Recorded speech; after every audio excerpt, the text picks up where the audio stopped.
Aujourd'hui, nous allons aborder un sujet qui me tient à cœur et qui est la colère. Bonjour et bienvenue sur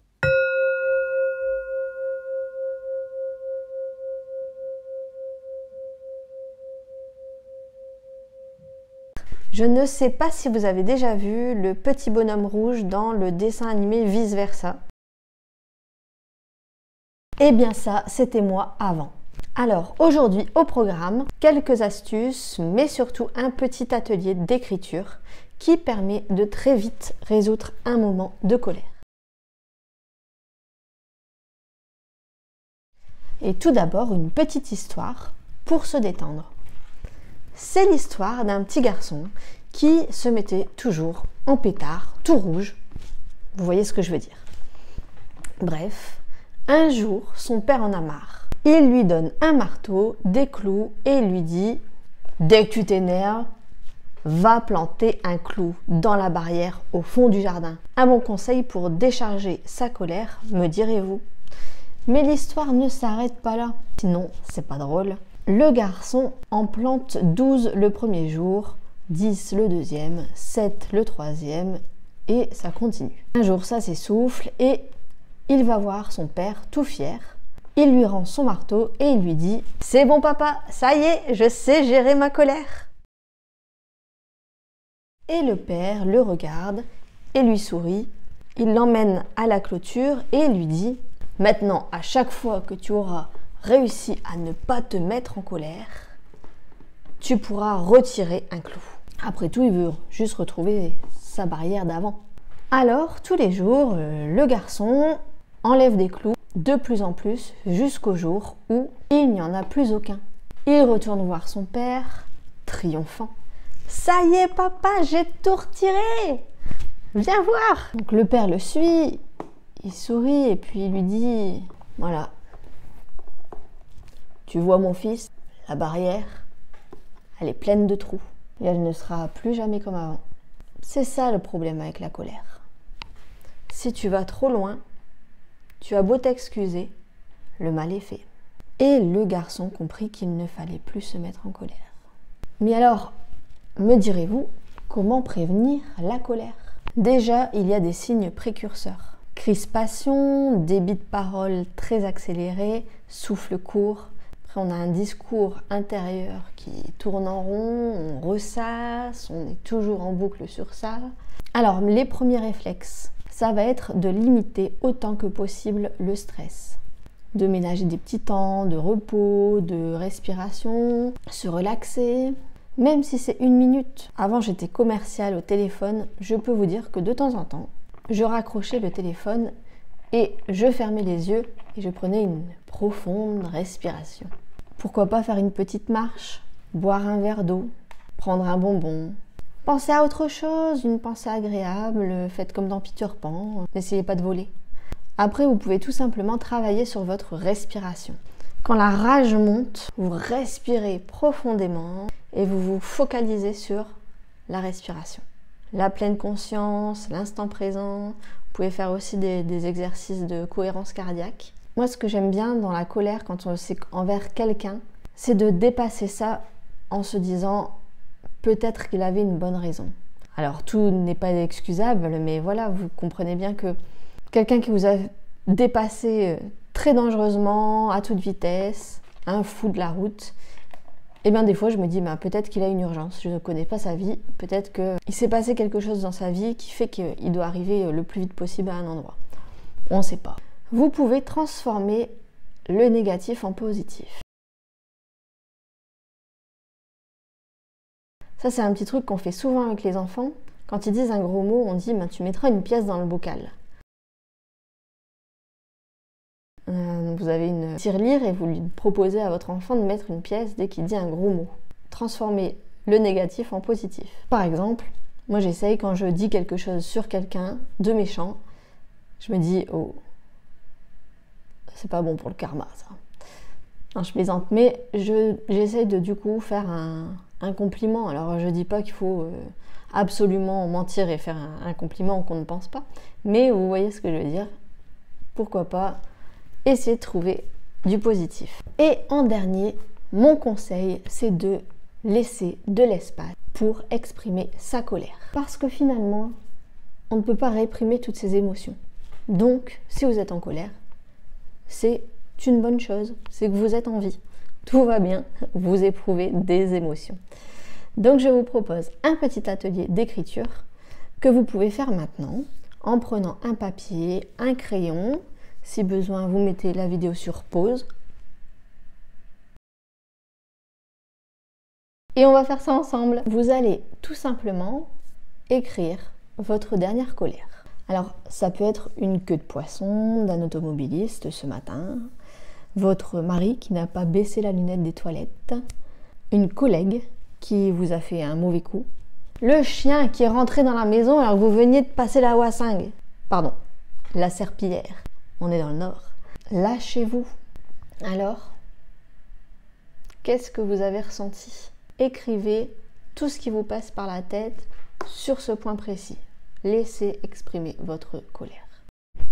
Je vous propose de partir pour un exercice d'écriture de 7 minutes. 5 minutes, ça me paraît peu. 10 minutes, ça me paraît un peu trop. Donc, on va faire 7 minutes. Allez, c'est parti, on le fait ensemble.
Alors, ça fait du bien?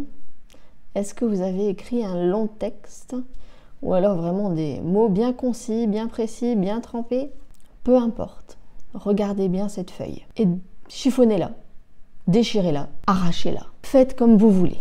Défoulez-vous sur ce morceau de papier. Vous pouvez même la brûler en prenant vos précautions. Et si vous ne la brûlez pas, vous prenez une poubelle et vous jetez ce bout de papier à la poubelle. Alors ce qui est drôle, c'est que j'ai déjà fait cet exercice en présentiel et j'ai adoré passer les rangs avec une poubelle de classe et tout le monde jetait sa boule de papier d'une façon si rageuse, si violente que finalement c'était presque un concours et à la fin on a vraiment tous explosé de rire. Alors j'espère que vous aussi vous avez aimé cet exercice, qui vous a plu et que vous le referez si la prochaine fois vous avez une grosse colère. On vous fait la bise!